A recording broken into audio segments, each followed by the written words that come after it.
আদ্দিন হাসপাতাল পরিদর্শন শেষে স্বাস্থ্যমন্ত্রী সর্দার সাখাওয়াত হোসেন চলে যাওয়ার পরপরই দায়িত্বরত সাংবাদিকদের উপর হামলা হয়েছে।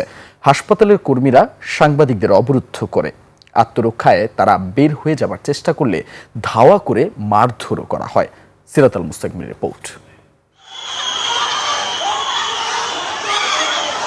এভাবে সাংবাদিকদের উপর হামলা চালায় আদ্দিন হাসপাতালের নিরাপত্তা ও পরিচ্ছন্নতা কর্মীরা। পরিদর্শন শেষে স্বাস্থ্যমন্ত্রী হাসপাতালটি থেকে চলে যাওয়ার পরপরই হাসপাতাল কর্মীরা সাংবাদিকদের অবরুদ্ধ করে। সাংবাদিকরা হাসপাতাল থেকে বের হয়ে যাওয়ার চেষ্টা করলে তাদেরকে ধাওয়া করা হয়। এর আগে আদ্দিন হাসপাতাল পরিদর্শন করেন স্বাস্থ্যমন্ত্রী। পরে বলেন, হাসপাতাল ভবনে থাকা বেকারিটি চলছিল অনিয়মের মধ্য দিয়ে। দেয়ার আর সো মেনি গার্বেজেস দেয়ার, যেগুলি মানে কি বলবো, যেগুলি একটা হসপিটালে হাজার হাজার ছাত্র ছাত্রী রুগী অ্যাটেন্ডেন্ট থাকে, এটা উচিত হয়নি। স্বাস্থ্যমন্ত্রী বলেন, 6 নবজাতকের মৃত্যুর ঘটনায় তদন্ত কমিটি 3 জুনের মধ্যে রিপোর্ট দেবে। আগামী 3 তারিখে আমাদের কাছে জমা দেবে। সিরাত আল মুস্তাকিম, 21 টেলিভিশন, ঢাকা।